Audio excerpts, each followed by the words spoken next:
Les négociations de paix entre le gouvernement de la République démocratique du Congo, RDC, et la coalition rebelle AFC M23 à Doha ont récemment échoué, marquant un revers significatif dans les efforts diplomatiques visant à résoudre le conflit dans l'est du pays.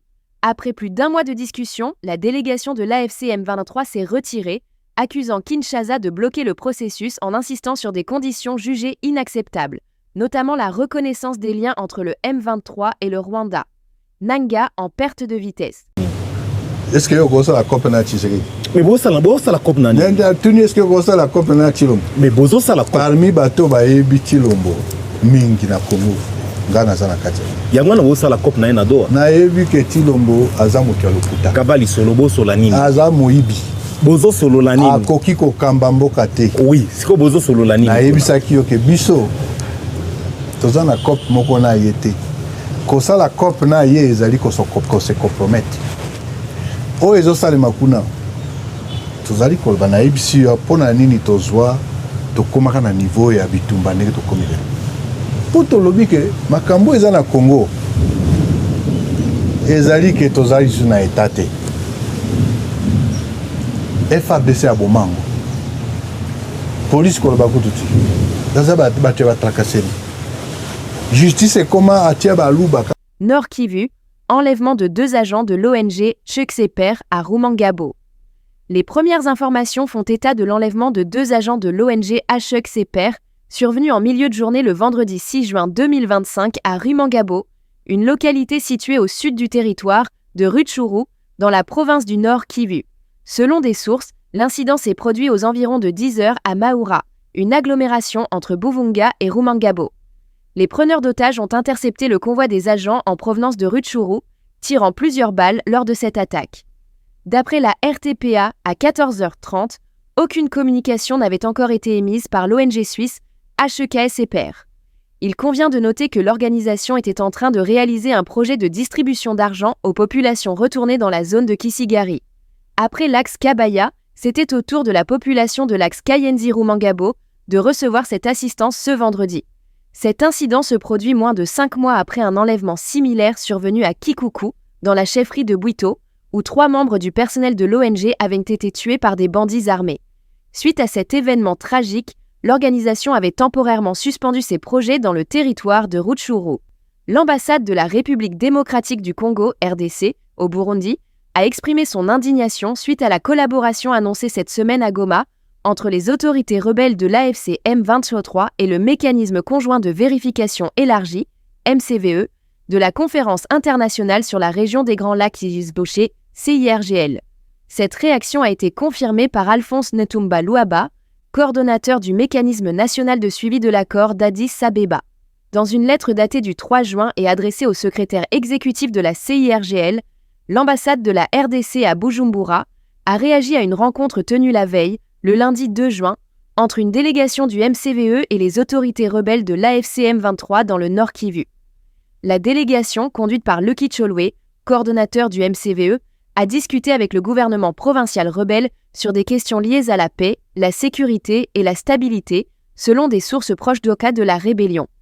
L'ambassade de la RDC à Bujumbura a dénoncé cette initiative, estimant qu'elle encourage la déstabilisation de la sous-région par des mouvements rebelles.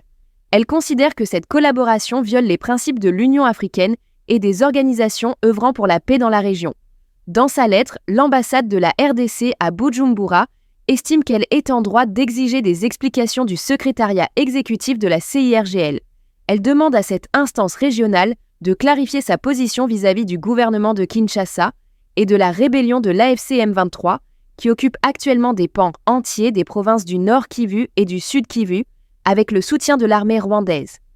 Affaire Constant Mutamba, ses partisans manifestent devant le parquet général près la cour de cassation contre la durée de l'audition.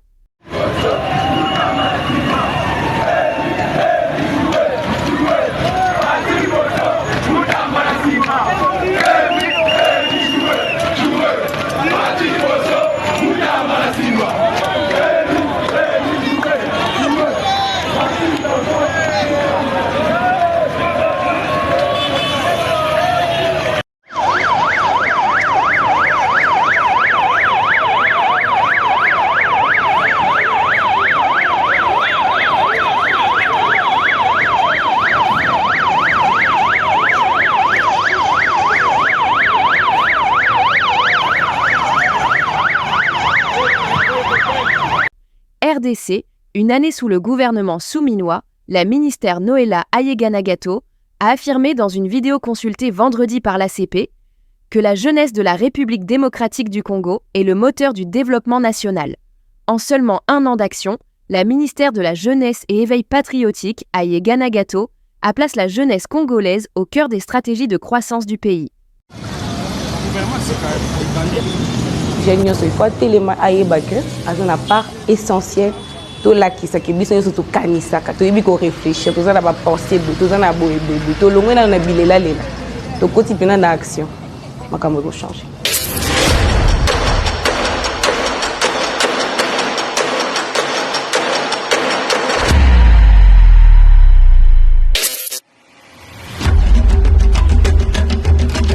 Et ma prise de fonction à la tête du ministère de la Jeunesse, un état des lieux des centres de formation sur l'ensemble du territoire a été lancé, a été mis en place en vue de leur réhabilitation des centres existants ainsi que de l'amélioration des conditions des formateurs et du développement des nouvelles filières adaptées au marché du travail.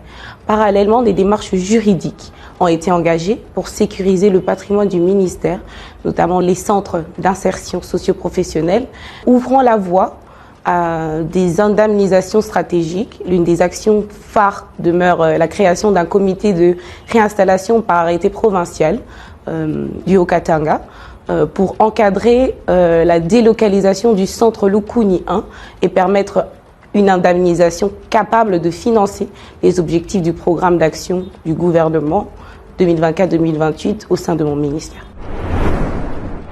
Alors, il existe au sein du ministère un programme dénommé Corps des jeunes volontaires qui, en partenariat avec France Volontaire, par le biais de l'ambassade de France, on a lancé un projet en commun, donc nommé Jeunes volontaires pour le Congo, qui a déjà mobilisé plusieurs jeunes au sein des actions concrètes de développement communautaire, notamment en matière d'éducation, de santé et d'environnement. Donc des échanges d'expériences sont déjà prévus et sont déjà même en train d'être faits. Nous avons eu une réunion récente à Paris avec France Volontaire. Nous nous sommes entendus sur le renforcement de ces programmes-là et afin d'élargir des champs d'action et de toucher davantage des jeunes volontaires. Nous avons également fait récemment des dépôts des instruments de ratification de la Charte africaine de la jeunesse. Et cela va nous permettre justement d'avoir des propositions, des modifications des textes légaux existants et simplifier des démarches et alléger les charges fiscales pour les jeunes entrepreneurs, apporter le plus d'opportunités pour eux, pourquoi pas, et l'attractivité du secteur des jeunes pour les partenaires publics et privés. L'éveil patriotique est au cœur de nos priorités cette année. Nous avons lancé une grande campagne nationale qui mobilise directement les Congolais à travers le pays. Pour ce faire, nous avons formé et déployé pour une phase expérimentale plus de 5000 brigadiers, essentiellement des jeunes dans les villes de Kinshasa, Lubumbashi, Kolwezi, la province du Congo central, afin de sensibiliser des milliers de jeunes citoyens aux valeurs patriotiques et de les responsabiliser pour qu'ils n'oublient pas que le changement voulu et souhaité ne viendra que d'eux. Nous avons également conçu un guide du patriote congolais, un outil essentiel pour transmettre durablement les valeurs citoyennes et patriotiques à notre jeunesse et aux générations futures. Plusieurs événements d'échange avec des jeunes ont été organisés par le ministère, notamment avec la collaboration de l'Inspection générale des finances sur la sensibilisation de la lutte contre la corruption et de la promotion du patriotisme dans les provinces du Lualaba, de Kinshasa, réunissant plus de 7000 jeunes en présentiel, des milliers d'autres via nos réseaux sociaux. Et ces échanges ont été également réalisés avec la diaspora congolaise sur l'éveil patriotique et la mémoire des victimes des conflits à l'est du pays, avec la collaboration des ambassades de la RDC et avec la participation du FONAREV, permettant ainsi à la jeunesse congolaise de la diaspora de s'impliquer davantage sur les sujets qui touchent notre pays. L'avenir de la RDC est la responsabilité de tous. Et tel que gouvernementé, c'est un apport particulier. Et c'est vraiment très important que les Congolais nyoso achanguna mutu. Mais na ba jeune en yebisa bango batika les kengi. Il faut pas battre un problème. mais soki bakutani na politicien to na mutu akoko apporter quelque chose bayebake batalisa problème mais bango moko mpe baproposer solution wana po koexplike mutu problème na yo mais soki oyebisi solution nini te ekoki mpenza kobongisa peut-être akosunga yo mais na ndenge oyo bandaki kozela te.